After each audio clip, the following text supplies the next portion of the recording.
Good evening, everybody. Good evening. Welcome. Welcome to the Center for Brooklyn History. My name is Marcia Eli. On behalf of the team here at the center and all of our colleagues at the Brooklyn Public Library and the library's Arts and Culture team, BPL Presents, it's my joy to greet you tonight. Tonight we look at 4 pivotal years, 40 years ago, when New York City was roiling with change. If you lived here in the late 1980s, as I did, you remember. There was Yusuf Hawkins, the Central Park jogger, the AIDS epidemic, crack, Al Sharpton, the Odeon, Barney's, Do the Right Thing. It was a time when ambition and opportunity crashed into injustice and racism. We lived through each tumultuous day not knowing where it would all lead. But now, 4 decades later, we do know. And this evening, we visit those years through the sharp perspective of one of New York's most insightful observers, Jonathan Mahler, whose newest book, The Gods of New York, Egoists, Idealists, Opportunists, and the Birth of the Modern City, posits that 1986 to 1990 were, and I quote, 4 of the most convulsive and consequential years in the history of New York. Jonathan, as you may know, is a staff writer for the New York Times Magazine and the author of the best-selling Ladies and Gentlemen, The Bronx is Burning, adapted as an ESPN miniseries, and The Challenge, a New York Times notable book. He has many accolades, many other credits, but perhaps his most important biographical note, given where we are, is that he is a proud Brooklynite. So I'm overjoyed that Jonathan's conversation partner is distinguished journalist Bob Herbert. Bob's 5-decade career spans years as an op-ed columnist for the New York Times, as a national correspondent for NBC News, a panelist of WCBS's TV Sunday Edition, a columnist and member of the editorial board at the Daily News, and so many other roles. You may also know him as moderator of Bob Herbert's Op-Ed TV, a weekly interview program on CUNY TV. But most importantly, Bob witnessed and reported on New York City in the late 80s and brings his own sharp insights as we look back. I want to acknowledge that tonight we're joined by a number of Brooklyn Public Library's leadership, including President and CEO Linda Johnson, BPL Presents Vice President of Arts and Culture, Jakob Borchos, and Executive Vice President, Director of the Center for Brooklyn History, Lexi Mayers, along with members of our Board of Trustees. A heartfelt thank you. Couldn't do it without them. A heartfelt thank you to all for joining us here at CBH. And a note to everyone that following Jonathan and Bob's conversation, we'll turn to you and your questions. Our ushers will bring a mic to you in your seats. Please just help us out by standing when you speak and keeping your questions as brief as you possibly can. Finally, as you saw as you came in, Gods of New York is on sale at the CBH shop. Jonathan will sign copies at a table in the front after the program. It is such a delight, an honor to host you both. I'm so excited to hear your conversation. Please help me welcome Jonathan Mahler and Bob Herbert.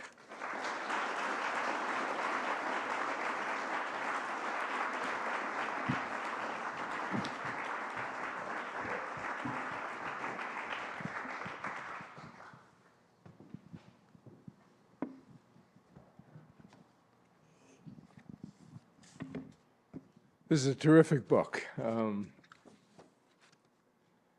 I lived through that period, covered almost I covered all the people who were in this book, profiled in this book, but and most of the events. And he's gone deeper even than we were able to go into when we were covering them at the time. And then there are things that I just didn't remember, so I was fascinated and happy just to read this book. So it's a privilege to come out here and to actually moderate this and to talk to Jonathan about it. It's a wonderful book. When I got finished reading the book, I was thinking, it's going to take 5 hours to do an interview on this book. How are we going to condense this to 45 minutes? But we'll do the best we can. We'll be speed talking. It took me 7 years to write it, so yeah. I can't tell you. I'm in the middle of writing a book now. I was so happy to hear that this book took him 7 years. All right, so the book opens. Let me put my phone down so that I'll know how much time we have. All right. The book opens at the very beginning of 1986. And Mayor Ed Koch is at the top of his game. He's being sworn in for his third term as mayor, and he's won with an astonishing 78% of the vote. He was on both the Democratic and the Republican line, if I'm not mistaken. Yeah, he was. That year. So Koch was the man. So tell us a little bit of the backstory. It goes before 1986, but a little of the backstory that led to this particular moment. Yeah, sure. And thanks so much for doing this, Bob. Thank you so much, Marcia. It's such a pleasure to be here. It's such a great building, great institution. If you think about that 78% number, we remember how everyone was speculating whether Mamdani was going to get over 50%, like Right. the overwhelming over 50%. Yeah, Koch had 78%. So what had kind of led to that third term and that third reelection was, Koch was first elected in 1978 when the city was like really, really in the dumps. This is kind of just the immediate aftermath of the fiscal crisis. The city is like kind of trying to sort of claw its way out. The economy had been completely hollowed out by the 60s, over the course of the 60s and the 70s. All the manufacturing jobs had disappeared. The shipping had all kind of dried up. Of course, leading to the fiscal crisis, the sort of the bankers kind of famously saved the city, Felix Rohatyn and the others, but the city is still really kind of a mess when Koch returns to office, to say the least. 1977, which is the year that I write about in The Bronx is Burning, was in many ways the worst year in the city's modern history, with the blackout and the Son of Sam, Koch then is elected and brings both a kind of financial discipline to the city, but kind of more importantly, with budget cuts and et cetera, but more importantly, he really kind of lifts the spirit of the city, right, and becomes more than just a mayor, almost the city's mascot. He becomes this sort of larger than life figure with this kind of brash, populist persona. He's out in the streets. He's asking everyone, "How am I doing?" was his kind of famous line. He's on. He goes on MTV. He's on Saturday Night Live. He's in The Muppets Take Manhattan, and he becomes almost, a kind of a caricature of the New York City mayor. It was like he was the mayor in a kind of kind sense. He becomes a kind of a national celebrity and an international celebrity. So by 1986, he has kind of presided over the rebirth of New York, which is to say that the old kind of manufacturing working class city over the course of the first half of the 1980s is kind of reborn as really the center of global capitalism, as its economy is reoriented around Wall Street, around finance, around real estate. The city is kind of booming in a sense financially. Koch presides over that. He presides over the kind of psychic rebirth of New York. So, he's this kind of beloved figure who, as you say, is at the very top of his game. It almost is inconceivable. There are no term limits at this point. It seems like he is going to be mayor of New York forever when he's reelected in 1986. And it seemed like he wanted to be mayor forever. He would talk about it. He would say that, I want to be mayor for life, so. Yeah. But anyway, what's interesting, and so much of this book is interesting, everything in this book is interesting as a matter of fact, but what's so interesting at that moment is that Koch is at the pinnacle of his mayoralty, probably the pinnacle of his life, and it did not last long. You tell us that 10 days later, 10 days after he's sworn into his third term, a guy is pulled over on the Grand Central Parkway in Queens for driving erratically. Tell us who that guy was and what events that police stop set in motion. Yeah. That guy was Donald Maness, who was the borough president of Queens. And, he's initially, as you say, pulled over driving erratically. And he's when the cops pull him over, he actually drives into a fence. And it's unclear what's happened. He's taken to the hospital. There's some mystery around him. When he's finally able to talk to the press, he claims that he'd basically been carjacked, he'd been mugged in his car. The problem with that explanation is that he still has his wallet. Nothing from the car is missing. Everyone is a little skeptical, but no one really knows what's happened. A few more days go by, and he's wounded. He's wounded. Oh, I'm sorry. Yeah, I should have mentioned that. Yeah, he's got cuts on his arm, on his arm, and I think on his leg too. Right. So it's not clear what has happened to him. And then a few more days go by, and he acknowledges that he had actually tried to kill himself. And then it pretty quickly becomes clear that he had tried to kill himself because he was in the middle of an ongoing investigation that was being conducted by the FBI and by the U.S. Attorney for the Southern District, who at the time was Rudy Giuliani, into a corruption scandal. It would be the first of many in the Koch administration. This particular corruption scandal was a kind of a pay-for-play scandal where companies were buying contracts essentially with the Parking Violations Bureau to collect parking tickets. So Donald Maness can kind of see that Rudy Giuliani's coming for him. He decides to try to kill himself, fails, and comes clean. And then over the course of the next few months, the sort of pursuit of Maness and the rest of this kind of whole racket continue. And ultimately, Maness, just a few months later, does successfully kill himself. Yep. Yes. I remember I woke up one morning and here on 1010 Winds, that Donald Maness had taken, it was like a kitchen knife. Yeah, he was on the phone with a psychiatrist, and he asks his psychiatrist to hold on for a second, and he puts the phone down, right. And he goes and gets a knife from his kitchen, and yeah. All right. This is the kind of city this was in those days, and this is the kind of book that the Gods of New York is. It's just take a look at it. It's like you will not be sorry when you read this book. All right.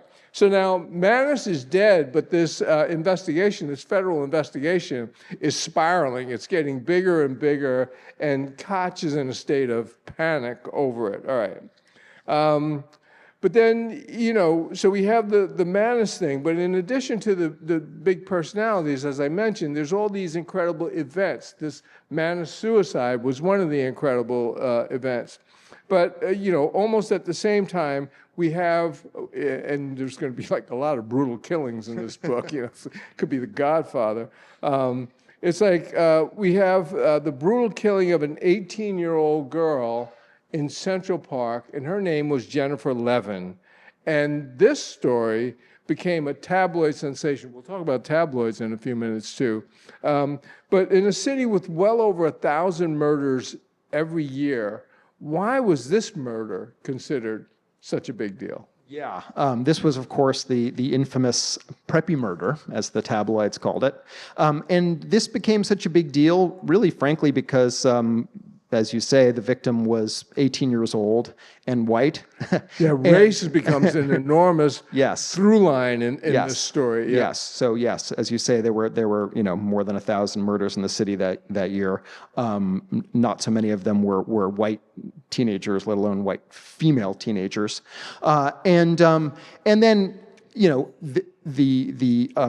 accused killer was Robert Chambers, who was a very handsome white teenager himself, and they were part of this kind of set of teenagers, high school, college-age kids who hung out at this bar on the Upper East Side called Dorian's, and so the story really became. A story about the kind of a class story, and a story about the kind of the elite, wealthy teens of Manhattan kind of running amok. Though, as it turns out, neither one of them was actually from a wealthy family. Right. So, yeah.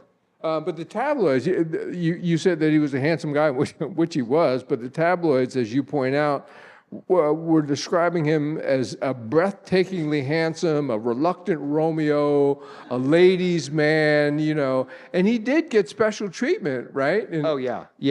I mean, it's incredible to look back on it now. I mean, what happened was that they left this bar Dorian's together, and they went to Central Park, where he killed her, and he claimed that it was self-defense. That they were having rough sex, and it got too rough, Yep. and he pushed her off him and inadvertently killed her. I mean, this was, as soon as he told this story to a detective, the detective was obviously in utter disbelief. You're 6'3" and 230 pounds, and she's like 5'6", and never mind the fact that you're like the first man to be raped in Central Park, and yet. That rough sex story became the kind of tabloid narrative that kind of ruled the day and introduced enough doubt into this story that when the trial came around 18 months later,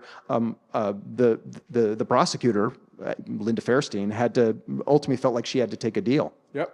So it's not long before we come upon Donald Trump, who's already a ubiquitous figure by the mid-1980s. And I love that you mentioned in an earlier profile in the New York Times about Trump, he's described as publicity shy. So, and as handsome as Robert Redford. As handsome as Robert Redford, yeah, So at the time, when you first introduced Trump into the story, it seems like he's trying to buy up everything in sight, all the buildings and all the property in Manhattan that he can get his hands on,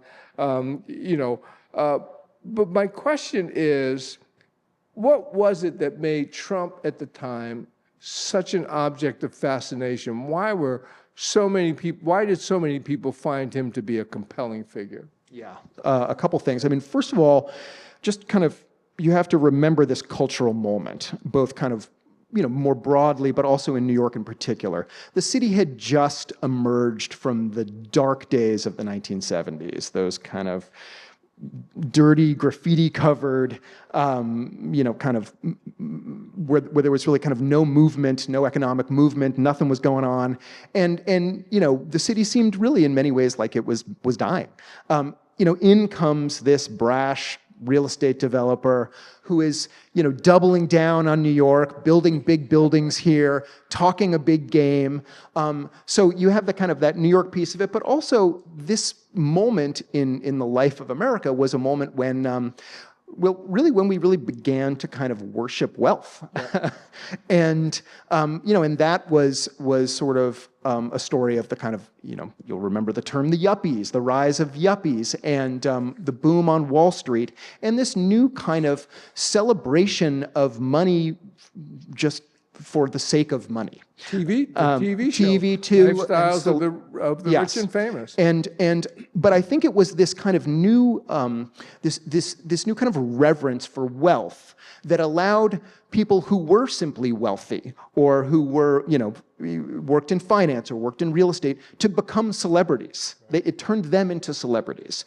And so Donald Trump, of course, kind of saw that, sensed that, and then really took full advantage of it, largely by using the tabloids to kind of build his celebrity. So it was a very kind of an alchemy of forces that were very particular to this moment in the life of the city and the country that kind of enabled him to become a celebrity, really, and to become the embodiment of success and wealth. Right. So meanwhile, another terrible event occurs. Michael Griffith in Howard Beach, Queens. Tell us what happened with him. Yeah, so Michael Griffith was with a group of other kind of young black men who were driving out in Brooklyn and Queens on a Saturday night. Their car broke down. They're sort of far from any neighborhood, but three of them decide that they'll walk to the closest neighborhood to try to get help, figure out what to do. That neighborhood is Howard Beach, which is almost exclusively white, largely Italian-American neighborhood. And the sight of three black men walking into this neighborhood at, after 11 o'clock on a Saturday night is going to get people's attention, and it did. They were headed to the subway to head back to Brooklyn to then go back and pick up the car. And but they stopped for a slice of pizza, and they emerged from this pizzeria, and there's a mob of white teenagers waiting outside. The mob of teenagers chase them through the streets. One of the three men gets away. One is caught and is kind of beaten with baseball bats and tree limbs, and one is chased onto the expressway and run over and killed. So this becomes, the first, in my book anyway, the first of what would be a handful of racial flashpoints, racial incidents that really kind of inflamed this kind of already simmering racial tension in the city. Right. These stories became enormous, and the city became obsessed with them as they were occurring, and they seemed to go on and on and on. So it was the Michael Griffith case that brings to the fore the trio of Al Sharpton, Alton Maddox, and C. Vernon Mason. So we'll get back to them. We'll have more to say about those three because they became, as most of you probably know, they became notorious. At the same time, Koch had so much to deal with in this particular year. At the same time, AIDS was becoming more and more of a crisis in the city, and any crisis in the city at that time was a crisis for Ed Koch. Can you talk a little bit about the spread of AIDS, the rise of AIDS in that era, and how Koch attempted to deal with it? Yeah. So AIDS had started.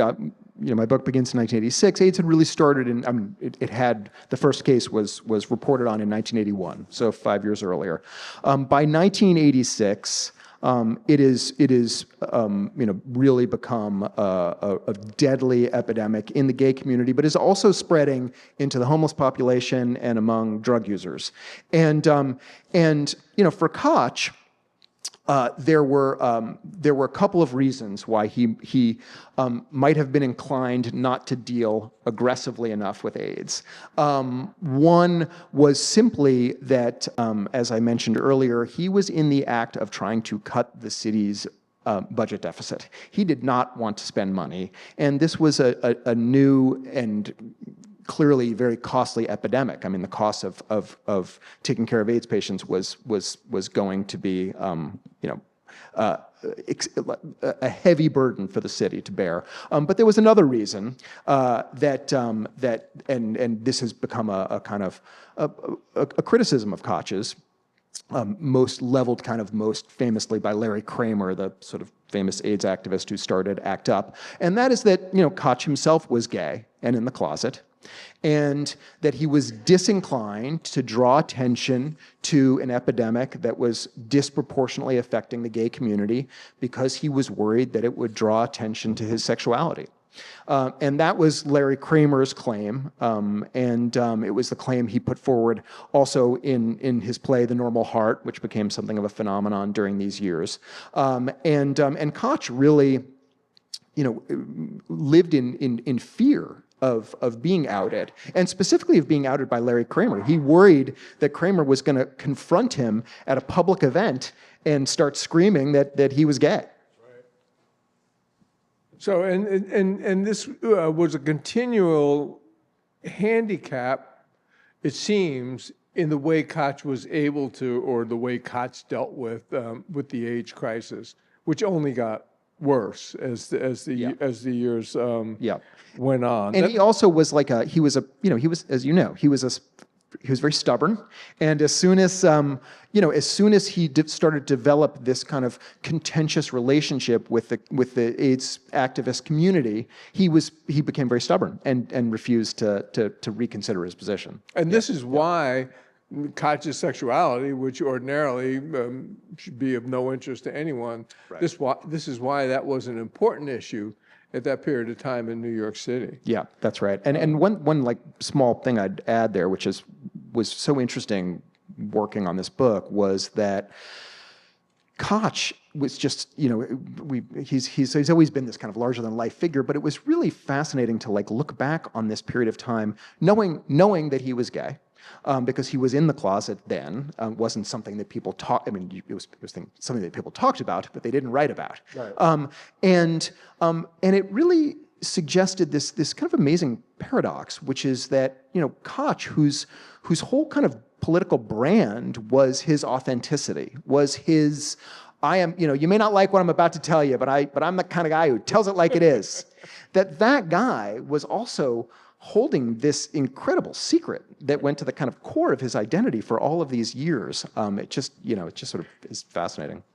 So then in 1987, the stock market crashed. Talk a little bit about the impact of that on the city, on Koch, on the administration. Yeah, so as I said, the city had become, when you kind of wind the clock back a few decades from this era, New York's economy was it had very diverse shipping and manufacturing economy. It was increasingly, by the middle of the 1980s, becoming highly dependent on Wall Street and those bonuses on Wall Street that were really helping to sort of fertilize the city essentially. Everything that was getting built. And all the kind of expensive luxury items that were being purchased, that was all. A lot of that was all these industries that media, marketing, advertising. These were all being fed by the kind of boom on Wall Street, over the course of the first half of the 1980s. And so when the market crashed in 1987, I mean, there was this great panic that this recovery, that New York's recovery that had been now going on for 5 years or so from the deep dark days of the 70s was over. And that the city was going to be cast back into bankruptcy, back into despair. And so it was like an existential crisis all over again. I think it's interesting that I see parallels with what's going on with the national economy right now. AI is basically carrying the economy. Stock market is soaring. The AI companies are making astounding investments and that sort of thing. But forget about predicting a crash. What happens when that even just slows? Yeah, that's right. And New York had really hitched its wagon to Wall Street, I guess, in the same way that we're hitching our wagon to AI now. Yes. Just as a little bit of background about what's going on now, we're talking about 1987 and early in 1988. Spike Lee is starting to work on his movie She's Gotta Have It, which is going to be shot in Brooklyn, and it's going to be about racial strife and that sort of thing. Donald Trump, who's married to Ivana, hooks up with the 24-year-old Marla Maples. Can you tell us just very quickly how they met, how Donald and Marla met?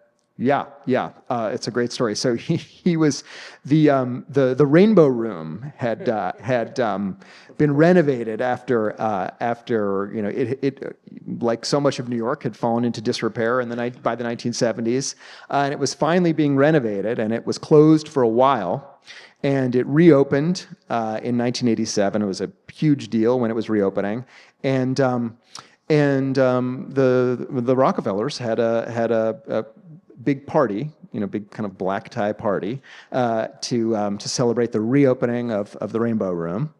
And Marla Maples, who's just moved to New York, she's an aspiring model / actress. She already has her eyes on Donald Trump, even though he's married, and she gets herself an invitation to this opening at the Rainbow Room, and she walks up to Donald Trump, who's in the buffet line, and she slips her phone number in his pocket. In his pocket. So actually, I mean, I read this in the book. He is interested in her. Yeah. And he's walking around with her phone number in his Exactly, pocket. yeah. But he doesn't know it. No, then he tells his secretary to find that woman from the party. God. At the time, I remember at the time, Trump had refurbished the Woolman Rink, which for whatever reasons the city had been unable to do, which is in itself incredible. Why can't the city refurbish the rink? Anyway, he gets his construction people to refurbish the rink. And I'm on a subway one time. I was at the Daily News at the time, and I'm on a subway, and there were two women on the subway. It was kind of crowded. You could hear them talking, and they were ecstatic over Trump, and they were saying, how wonderful it was that he was able to get this rink going, And one woman said, he should be the mayor. And I remember, I almost laughed out loud at how preposterous this was. Little did I know. If only he had only been mayor. Yeah. Exactly. Anyway, the Robert Chambers trial gets underway, but as that's getting underway, yet another one of these astounding stories. I don't know how many times I'm going to use the word astounding, but they are. Tawana Brawley. Yeah. Talk about her. Yeah. What was that story about? That was also a crazy story. Try keeping that tight as you're looking at the clock. Tawana Brawley was a black teenager in upstate New York, Wappingers Falls, just up by Poughkeepsie, who went missing for 4 days and then turned up in a garbage bag on the lawn of her parents' old house apartment. She had letters like KKK scrawled on her chest. She had excrement smeared on her body. She claimed that she had been abducted by a group of white men, including one with a badge, so a police officer, for 4 days, and had been raped and held against her will, and then after 4 days had been released. And so this story, which Al Sharpton and the Mason and Maddox. Yeah, Vernon Mason and Alton Maddox, his partners and lawyers, sort of seized on this story, turned it into a huge cause célèbre, turned it into a huge tabloid story. And initially first there was nothing. Everyone ignored it. And then once they started to, once they kind of leaned on Tawana and her mother to not cooperate with the investigation, they were able to start kind of putting pressure on Governor Cuomo. Then the story started getting more putting pressure on Governor Cuomo to appoint an independent prosecutor to handle the case. Then the story started getting more attention. And then it started to become a little bit murkier. Well, why were is there any evidence? Why has Tawana not spoken to any of the investigators? Why is her mother not speaking to the investigators? And then it becomes clear that maybe this actually didn't happen, but that doesn't stop Sharpton from continuing to kind of promote this story, and then it becomes almost a sort of a very different kind of story. Instead of being this kind of horrific, tragic tale, it turns into a kind of just a weird tabloid story, and it's for Sharpton, he would kind of spend the rest of his life really kind of living it down. Right. Yeah. And this is only heightening. I mean, it's kind of for those who lived through it, and obviously some of you have. You have to kind of understand the level of racial polarization that was going on in the city at the time. The city was really on edge. So any little racial thing, was in danger of being the match that sets off the gasoline or something. That's right. And I also think that, there was a sense, I mean, I think it's interesting to look back on this now because, people I think who are aware of the Tawana Brawley just think of it as, a hoax, right? Right. But when you look back on it now, and you look at and you put it in its kind of proper historical context, and you realize that this was happening in a moment when Black New Yorkers had been the victims of so much injustice Right. in the criminal justice system, so much, just racism in the criminal Yep. justice system. Whether it was young Black men being killed by the police, who were then acquitted of whatever Yep. crime they were charged with. But so this idea that people continued to believe Tawana, wanted to believe Tawana, even after it started to seem like maybe this didn't actually happen, makes a lot more sense when you think about this in the context of where the city was in this particular moment. And in some ways, I mean, her case came to sort of stand for more than just her. I mean, it was Right. it was almost a political statement to believe Tawana. So speaking of political statements, enter Koch once again. Koch was part of every story that went on at the time.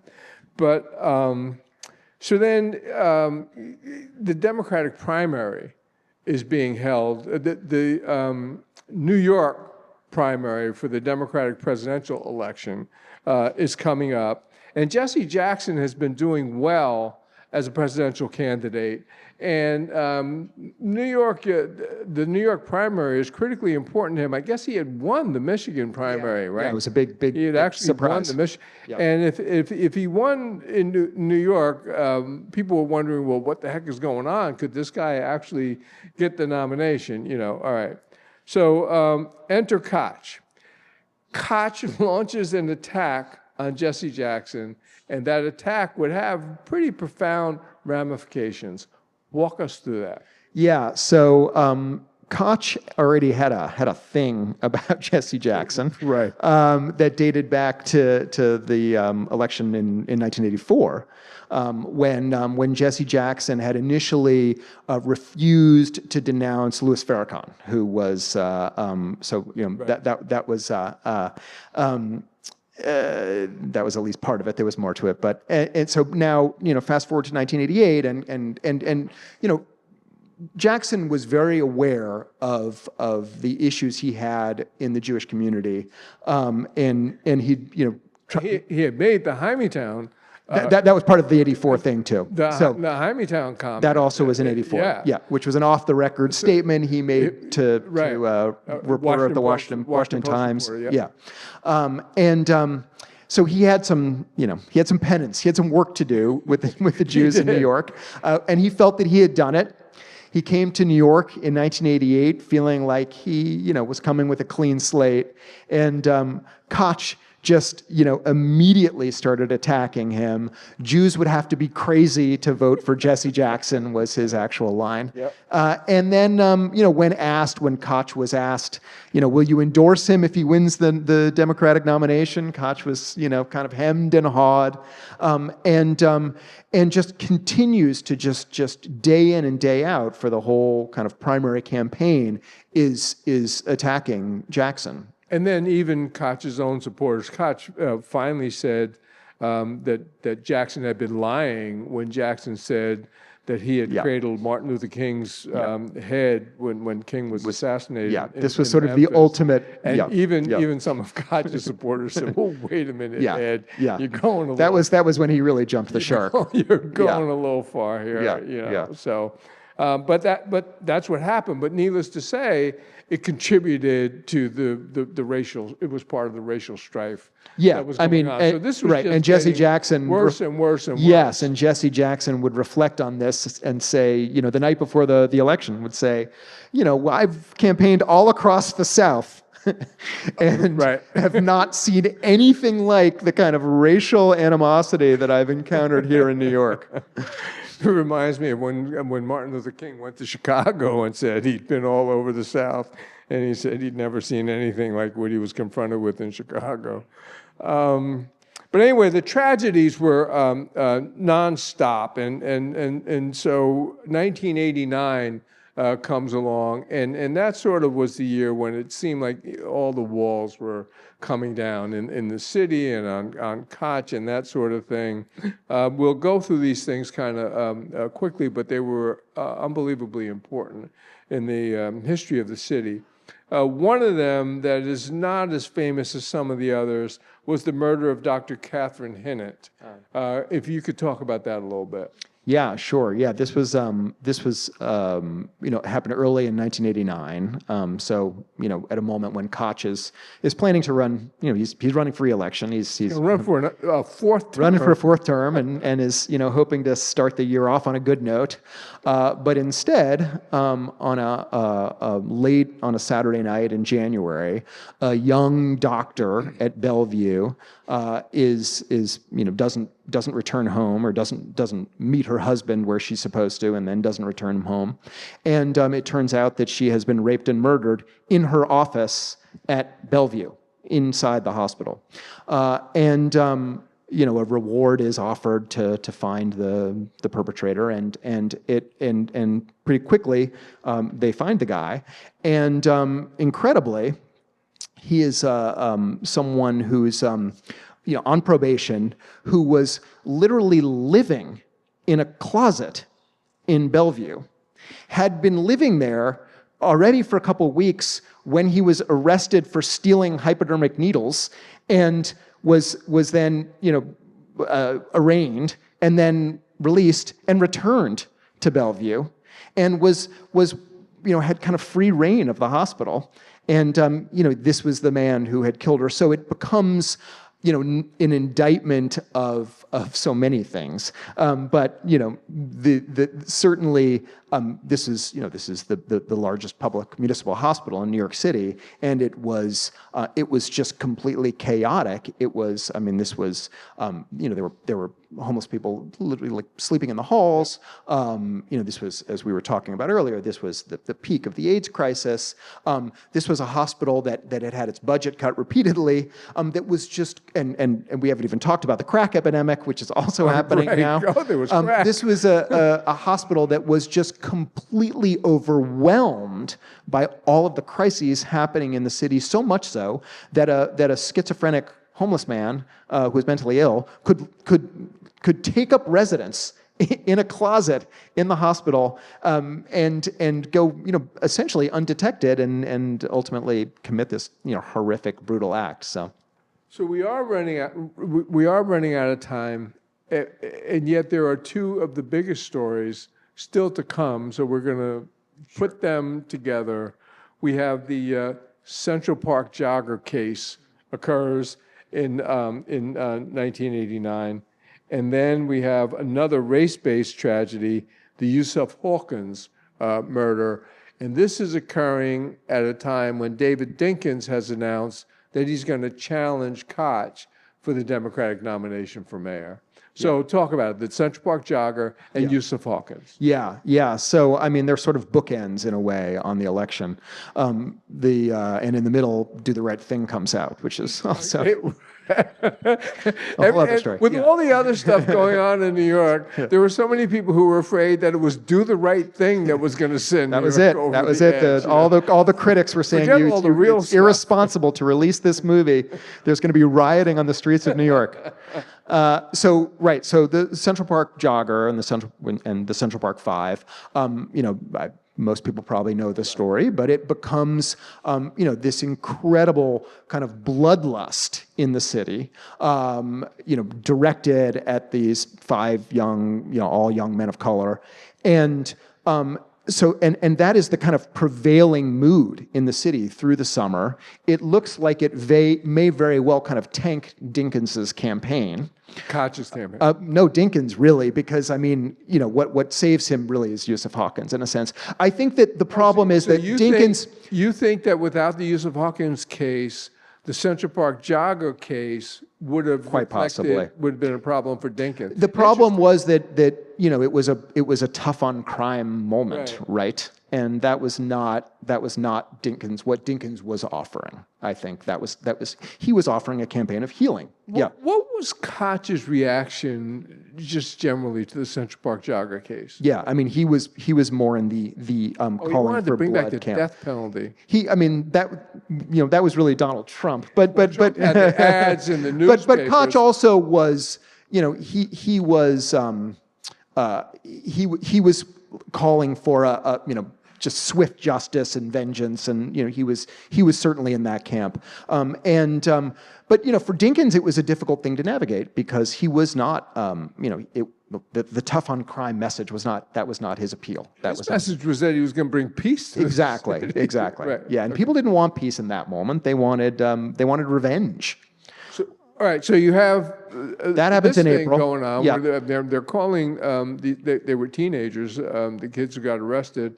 They were calling them animals and beasts, and the term wilding. The wolf pack. Wolf pack. Oh yeah, so that all that goes on. But your point is a good one about them bookending sort of that political season, because then you have the Yusuf Hawkins murder, which is a very different kind of story. Instead of the Central Park jogger was of course a white investment banker in Central Park. Yusuf Hawkins with these kids of color. Yes, kids of color, exactly. Accused of killing. Yes, not killing her. She didn't die, but of raping her, and she was beating unconscious, her, beating her unconscious. Right. Yeah. Then this is a completely different narrative with Yusuf Hawkins. It's a black teenager who's just graduated from high school, who has gone into Bensonhurst with a couple of his friends. Like Howard Beach, a white neighborhood, Italian-American neighborhood, and is chased by a mob. And one member of this mob, they think they're just going to get beat up. One member of this mob pulls out a gun and murders him in cold blood, Yusuf Hawkins. And his father decides that he is not going to let this go unnoticed. Right. And he brings in Al Sharpton, who's very good at making sure things don't go unnoticed. And Sharpton brings in Mason and Maddox. Yeah. And this really becomes, Jesse Jackson sort of at the wake for Yusuf Hawkins says to Yusuf Hawkins' father, that some good is going to come of this. The first black mayor of New York is going to get elected. Yep, because he said, the way because Jackson now put it, your son who's in the casket in the next room is probably going to result in the first black mayor become. I don't know how his father was furious when he heard that. But the point is that at that moment the city was in need of healing, and that is I think what really kind of turned the election toward Dinkins. It was, the polls were incredibly close, and Koch had, even though he'd had just 4 of the worst years you could possibly imagine, he was still at Koch. Yep. So Dinkins wins. Dinkins defeats Koch in the Democratic primary, and then he barely defeats Giuliani. Ordinarily, if he won in those days, if he won the Democratic nomination, it was a cakewalk into City Hall. But he won by a very, very slender margin. Yeah. Before we turn it over to questions, I just want to wrap up a few things that were going on. Giuliani's star had dimmed somewhat by the time he was running for mayor, correct? Yes. And Donald Trump was in financial trouble. Deep financial trouble. Right. Yeah.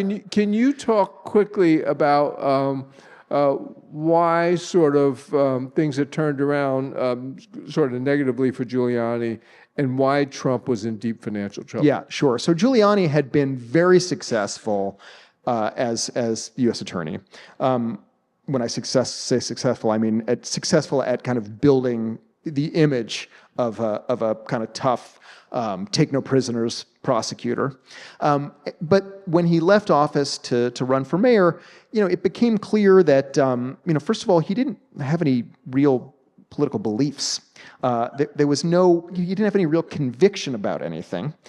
He didn't know quite what his positions on anything should be. And also, he just wasn't a very likable person. Right. So, Terrible he candidate. would, there was one columnist wrote that, if he held a baby, the baby would cry. So, he was suddenly campaigning and trying to win people over, and it just wasn't working. So, what actually turned things around for him was that late in the campaign, he hired Roger Ailes, the infamous Roger Ailes, who was fresh off the heels of the Willie Horton campaign with Bush and Dukakis, and it was really Ailes who kind of helped Rudy, I guess, sort of find his voice as a politician. Basically really playing up the tough on crime stuff. Getting a lot of kind of like coded racial stuff, and basically the prosecutor as politician was the image. Meanwhile, Donald Trump is seemingly he's borrowing just ungodly amounts of money. He's turned to junk bonds to finance his like delusional notion that he can build the largest casino in the world in Atlantic City, which is already failing even with the casinos it has. But he's decided that he is going to build the Trump Taj Mahal, and it's going to be bigger than any casino that's ever existed, and there are going to be all sorts of exotic animals there, and I mean it's just like a crazy person's fantasy, and everyone knows that it's not going to work. But on he goes, and you can see. It's all about to come crashing down, and as well as his marriage, as we talked about before. And it really seems like this is going to be the end of Donald Trump. I mean, Right. no one could have imagined that as soon as the Taj Mahal opens, this is it. I mean, all of these banks who've loaned him so much money. He's gonna have this very expensive divorce. I mean, how is he ever going to rehabilitate fail. himself? The Oh my Taj- God, it's failed spectacularly. I mean, it was bankrupt. I mean, his first bankruptcy was within months of it opening. Yeah. All right, so we're going to stop there. We've just touched on these stories. In the book, you get all the incredible detail and more depth on the personalities than we were able to give you up here. But what we wanted to do is just give you a taste of it. Yes. So, go ahead and read it. I'm obviously recommending it. So I think this gentleman is going to be in charge. So I'd like to go back to the Donald Maness scandal. There were a large number of senior level political people that were involved in that. Yeah. And I found it very difficult to think that Koch didn't at least know about it, even if he didn't take some of the payoffs. Could you? And I also understood at the time that it had to do with the nature of the political machines in New York. That led to it. There were a lot of things that were out of control. Yeah. And the second question I'd like to ask Mr. Herbert: did you ever regret leaving the New York Times? I mean, you left you left the Times at the height of your fame. Everybody was reading your stuff, and I never understood exactly why you gave that up for. I'll answer quickly, and then You go. All right. You go. The short answer is no, not for a moment. And I would have to cover this clown, and even though columns could cover whatever you wanted, it would have been impossible to avoid Trump. But I hated writing columns. I liked being a reporter, but I hated writing columns, and I had been in the news business for 42 years. Like I said, it was like being in the mines, And since then, I did a documentary, and I wrote a book, and I've got a TV show. And keep your fingers crossed for me. I'm writing a novel for the first time now, so. It's almost done. Let's hope. All right. Well, we'll come talk about your novel here. Go back. Yeah, we'll come back and talk about the novel. Right. Yeah, I mean, I don't think Koch knew. I mean, I think this stuff was all happening I mean, as you say, it was sort of. I do agree that it was more of a structural problem in the city government. All these characters all had so much power, in part because of the board of estimate, which you may recall, but someone like Donald Maness was had an enormous amount of power, and could the very fact that he was in a position to determine who was getting these city contracts already is problematic. I don't think Koch. I just don't think that he was dialed into what was going on in these city agencies. I don't even know if he knew what the Parking Violations Bureau was before this scandal. I bet he did not. But you do see, I mean, it's I do. Those scandals did certainly reveal how vulnerable to corruption the structure of the city government was, and in many ways, I mean, I don't know that the image of government. I mean, you have. Ronald Reagan comes along, of course, in the 1980s as well, and does a lot to sort of undermine people's faith in government. Some of it justified, but I don't know that the city ever even really recovered from the city government ever recovered from the damage that was done by just the whole scope of the corruption.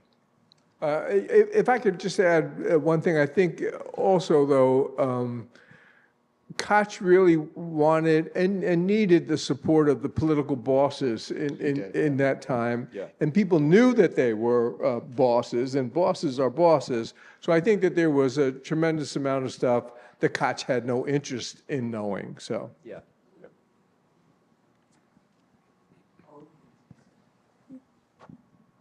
Hi, thank you. In reference to Central Park 5, I never hear much about what happened to the officers who forced the confessions. Did they get their pensions? Yes, were they reprimanded? Did. Yeah. Were they taken off the street, or what happened with them? No, I don't think nothing. Nothing. No, and in fact, it was a long time before people were aware that there was even a question. Although they definitely did not attack the jogger because they found the person who did it, and DNA confirmed it. That's when she was. I mean, they were exonerated many years later on the basis of that when they found the actual culprit. And but the officers were not. I mean, all that happened after is. I mean, of course, Linda Fairstein was. There were repercussions for her. She was the kind of senior. Assistant district attorney in charge of the case, and the actual prosecutor, Elizabeth Lederer, was not. She also. I mean, she was gone. I think she was teaching by that point, and she was not punished or reprimanded. So, pardon me? No, you're right. It isn't. Yeah. No, it's a good point. Yeah.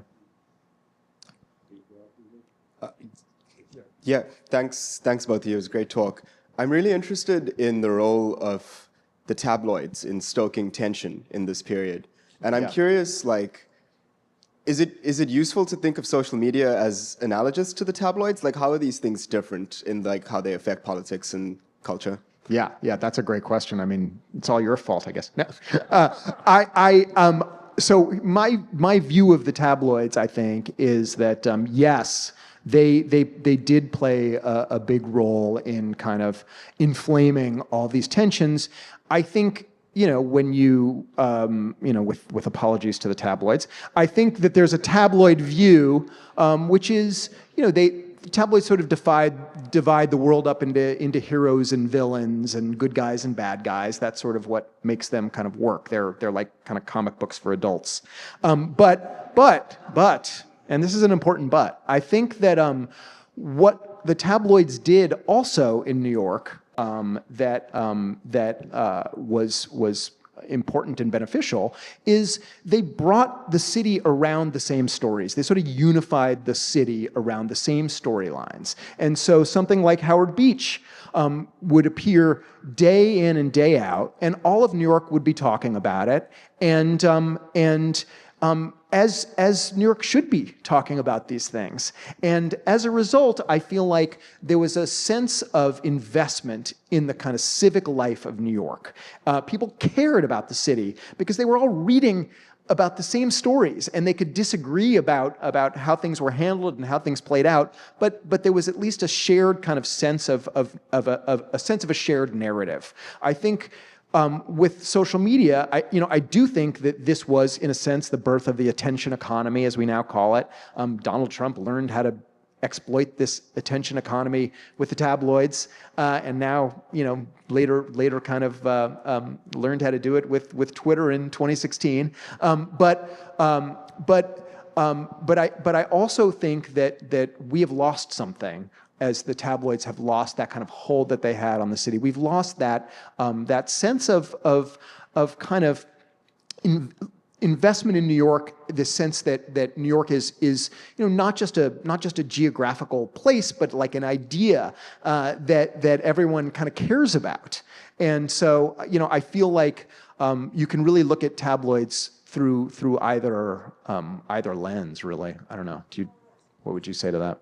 I agree with all of that, and just adding, the Daily News at that time, starting in the mid-1970s, was trying to sort of raise its standards. I mean, if you looked at the Daily News before then, you'd probably be kind of shocked. There was a guy that sat across from me when I first went to the Daily News in 1976. He actually said Earl for oil, and he would announce too much information. Hey, Bob, I'm going to deter it, So it was like that. Guys wore hats in the newsroom. There were no women reporters. There was a women's section. Women who covered campaigns would cover the wives of the candidates, And there was a guy that said to me, I was sitting in the newsroom one day, I was reading the New Yorker, and he goes, "You're one of those black guys that read the New Yorker, huh?" And I leaped up, and there was a guy right beside me and said, "No, Bob." So it was like that. So the news was trying to rise above that level, and to a great extent, it did. But tabloids, by definition, are about sensationalism. Yeah. And when these big stories break, and reporters, and especially the columnists, they just go over the top. And then, it's competitive, and and Murdoch made it even worse with, with the Post, but tabloids are like that. So if that columnist has this story, then this columnist, who's not thinking about going to the New York Times in several years, wants to outdo that story, And at the time, we did rely too much on the police and on prosecutors, because that's where the sources of your stories came from. You'd go to the cops and say, "What do you got?" That's, Breslin made a whole career out of that. What do you got? And the guy says, like, there's a sensational crime. And it's like, great, and you just jump on it. Yeah. And so it feeds on itself. And because of that atmosphere, and I was at the time of the Central Park jogger case, I guess I was a columnist by that time. But I know I covered it.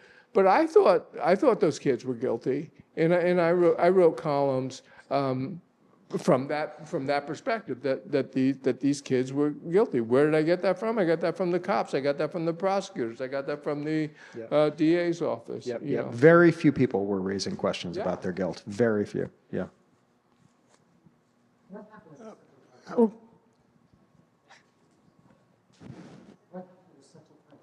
What happened to her? Oh, she survived. But she didn't remember anything that had happened. So, yeah. Yeah. I don't know exactly, how far it went, but she was, she recovered. Yeah. How are you? How are you? First of all, great book. Thank you for writing it. Having lived through it, just brought back a lot of memories. It's interesting to see. It was a turbulent time. It really was. And I want to follow on the question about tabloids. So at the time, I had a high school girlfriend who super smart. She went to Yale, and she'd make fun of me because all I liked to do was read the tabloids. And I loved, Jimmy Breslin and Pete Hamill and who's the guy on Newsday, Ellis Hennikin and Liz Smith and Murray The Kempton. Village Voice, Murray Kempton, the whole thing. Reading your book makes me realize I never read the Amsterdam News. Yeah. And so I'd like you guys both as journalists to comment on their role and how they portrayed all of this stuff, because I realize now there's a gap in what I was reading. Yeah. The Amsterdam News and the City Sun was also The Sun, which yeah. you point out. Yeah. Right. Yeah. I mean, that's thank you for that question. Yeah. I mean, I think there was a we now. I mean, maybe we don't use this term anymore. Now we talk about the legacy media. But for a while, we talked about the mainstream media. In the mainstream media in New York was the Daily News, the New York Post, Newsday, and the New York Times. But to a lot of Black New Yorkers, these papers were not like covering the city as that they were living in and that they were experiencing. And so, a lot of them turned to Black-owned publications, two in particular, the Amsterdam News and the City Sun, which is kind of forgotten now, but was kind of an amazing publication. It was sort of like the Village Voice, but, from a Black perspective. I think that it sort of speaks to kind of how divided the city was, and I think in particular, I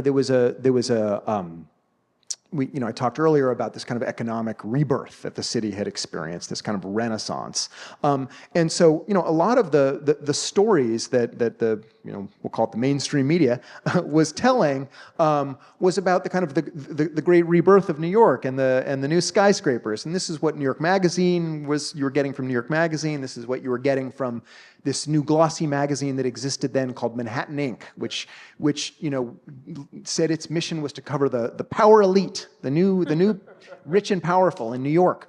And there was a whole large swath of the city that had been left out of this great rebirth, and were not getting stories about their lives that mattered to them. And so, I think that the kind of the Amsterdam News and the City Sun kind of spoke to that division.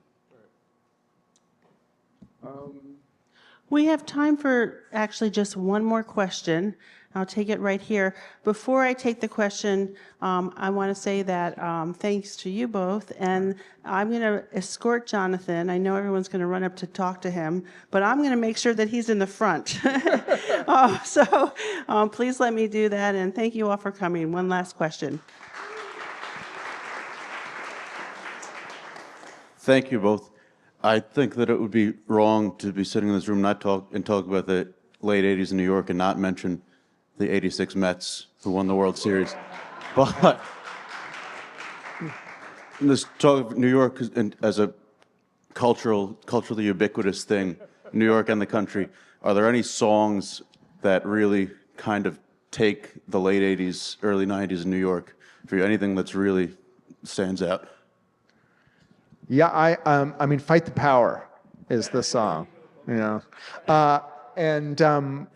which was obviously the anthem for "Do the Right Thing." But there's also you should just, when you get home tonight, just go on YouTube and watch the video for it, which is incredible. It's like Spike Lee actually shot it, and it's a protest march through the streets of Bed-Stuy, and with kind of led by Public Enemy. And Tawana Brawley actually makes a cameo appearance in it. It's an amazing video. That is definitely the song of the moment. Yeah. We're going to wrap it up. The one final thing that I want to ask, though, Jonathan has already said that it took him 7 years to write this book.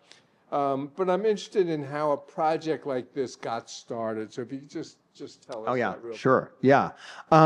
It's funny. This book started when as you know, I work at the Times, and I usually just write for the magazine. But in 2016, I got moved to the presidential campaign. You'll recall that 2016 was when a long shot Republican candidate named Donald Trump decided to run. So I wasn't assigned to a specific candidate. I was doing longer pieces about the kind of histories of some of the candidates. And I did a few pieces about Trump's early history, basically Trump in the 80s in New York. An editor friend at Random House said, well, do you want to write a book about Donald Trump's origins in New York City? And I said, definitely not. But by then I had rediscovered this period of time, and I came to see first of all, what an insane cast of characters, but also this series of events that we've talked about, just these kind of seismic events that all happened within this very compressed period of time. It's sort of dizzying. And kind of undergirding it all is this bigger change that we've talked about a bit that New York was going through as it kind of transformed itself from the old working class city to the modern city that we live in today, the city of kind of rich and poor, of Wall Street, and the city that led to the backlash of our recent mayoral election. So all of those things were kind of feeding my kind of imagination as I kind of dug into it. Yeah. So you decided. Yeah, I decided I would try to do these 4 years. First, I was like, I'm going to do the 80s, and then I zeroed in on these 4 years, and I didn't want to write a survey history. I'm a kind of a narrative writer, so I knew I needed characters and a story, and I came to these 4 years because I knew I could kind of put Koch as the kind of spine. Right. He would get us from the beginning of the book. The book literally begins at his inauguration in 1986 and ends with him moving out of Gracie Mansion on the first day of 1990. So I knew that he could kind of hold everything together in a way, and that I could kind of build off of him and just sort of tell the stories around him in a way. Yeah. Well, nice job. Thank you. Thank you. Thank you, everybody.